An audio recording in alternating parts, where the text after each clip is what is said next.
Hit TV YouTube channels లో మీ వ్యాపార ప్రకటనలకు మరియు ప్రమోషనల్ ఇంటర్వ్యూస్ కోసం వెంటనే సంప్రదించండి. గురువుగారు, ఉపనిషత్తులకి సంబంధించి మనం మాట్లాడుతూ ఉన్నాం. చాలా ముఖ్యమైన విషయాలు, చాలా విషయాలు తెలుసుకోవాలి అన్న కుతూహలం కలిగించే విషయాలు చాలా చెప్తూ ఉన్నారు. అందులో మొత్తానికి ఇప్పటికి ఈ ఘట్టానికి వచ్చింది మా గురించి తెలుసుకునే విషయం, స్త్రీలకు సంబంధించి. సో ఏం చెప్తుంది ఉపనిషత్తు స్త్రీలకు సంబంధించి? ఏమి నడవడ అంటే ఈ సమాజంలో ఒక స్త్రీ యొక్క విధానం ఏ విధంగా ఉండాలి అని ఉపనిషత్తు ఎలా వివరించింది చెప్పండి. ఈ బృహదారణ్యక ఉపనిషత్తు స్త్రీ యొక్క ఔన్నత్యాన్ని చాలా గొప్పగా చిత్రించింది.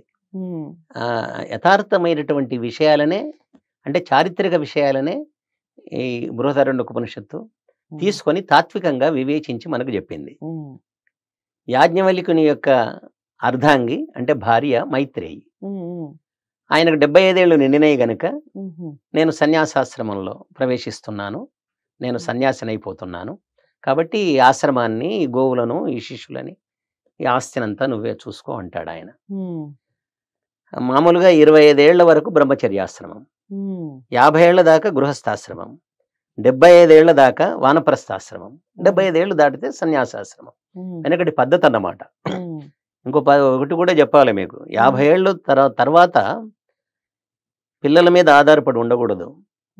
అసలు ఒక మాట చెప్పకూడదు, కానీ చెప్తున్నాను, నేను చెప్పాలనో వద్దో కానీ నాకు ధైర్యం వస్తుంది. ఎందుకంటే పిల్లలు మమ్మల్ని తిడుతున్నారు, మమ్మల్ని బాగా చూడడం లేదు అని వృద్ధులందరూ అరుస్తూ ఉన్నారు, బాధపడుతూ ఉన్నారు.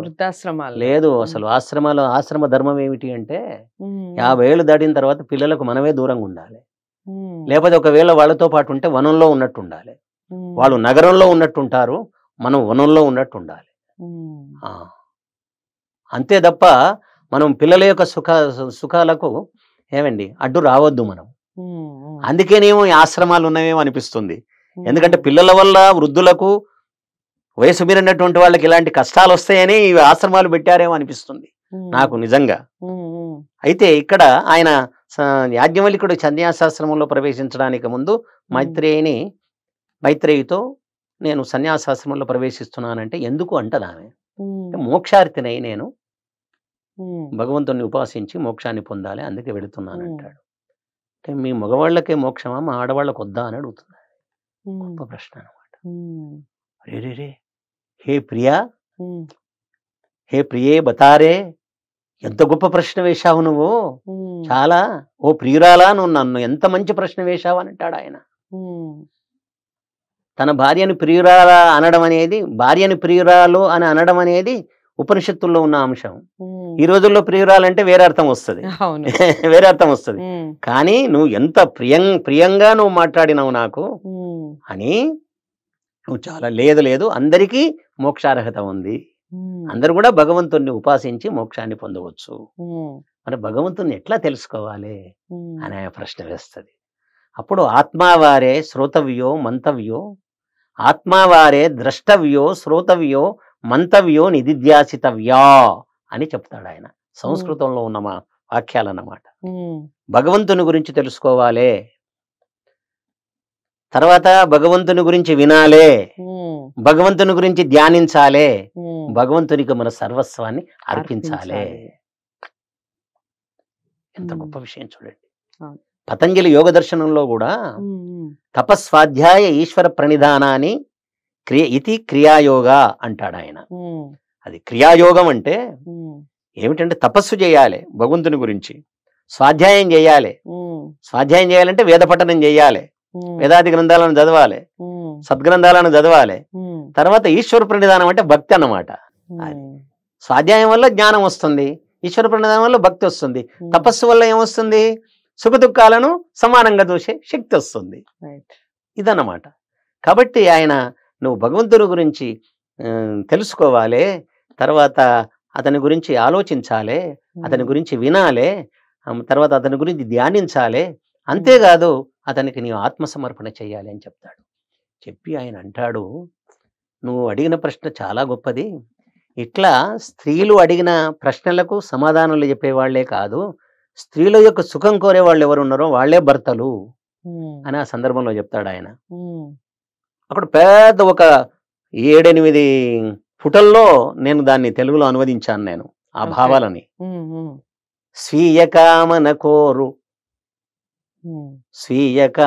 కోరు పురుషుడు ప్రేమ పాత్రుడు కాడు భార్యకు, భార్య కామన గోరు భర్తయే ప్రేమ పాత్రుడు భార్యకెప్పుడు. అంటే భార్య యొక్క సుఖాన్ని కోరేవాడే భర్త అదన్నమాట. అప్పుడేమవుతుంది, భర్తను ఆమె మెచ్చుకుంటుంది. స్వీయ కామన కోరు భామిని, అంటే తన కోరిక తన యొక్క కోరిక తీర్చుకునేవాడు మాత్రమే భర్త కాడు, అట్లాగే తన యొక్క కోరిక తీర్చుకునే భార్య కూడా భార్య కాదు. కాబట్టి స్వీయ కామన కోరు భామిని భర్త ప్రేమ పాత్రము కాదు భర్తకు, భర్త కామన గోరు భార్యయే భర్తకెప్పుడు ప్రేమ పాత్రము అంటాడు. అంటే ఇద్దరు పరస్పరం ఆ విధంగా స్నేహంగా ఉండాలంటాడు. అంతేకాదు ఆ సందర్భంలో భార్యాభర్తలు ఎలా ఉండాలి అంటే ఇది మహత్తరమైన విషయం. ఒకటే పదం అర్ధభృగలము అంటాడు. అర్ధభృగలం అంటే శనక్కాయ అన్నమాట, శనగ గింజ. ఒక గింజలోని 2 పలుకుల్లాగా ఉండాలి భార్యాభర్తలు అని చెప్తాడు. ఇది మహత్తరమైన సందేశం. ఎక్కడ నేను వాన్మయంలో చూశాను, ఎక్కడ ఏదో చిలుకా గోరంకల్లాగా ఉండాలి, లేకపోతే ఆధునికంగా లైలా మజ్జునులాగా ఉండాలి, ఏమి అనేక రకాలన్నమాట, రాధాకృష్ణులాగా ఉండాలి, జూలిస్ లాగా అనేక రకాలుగా చెప్తారు. కానీ ఒక్క విత్తులోని పలుకుల్లాగా ఉండాలి భార్యాభర్తలంటే అని యాజ్ఞవల్క్యుడు మైత్రేయికి చెప్తాడు.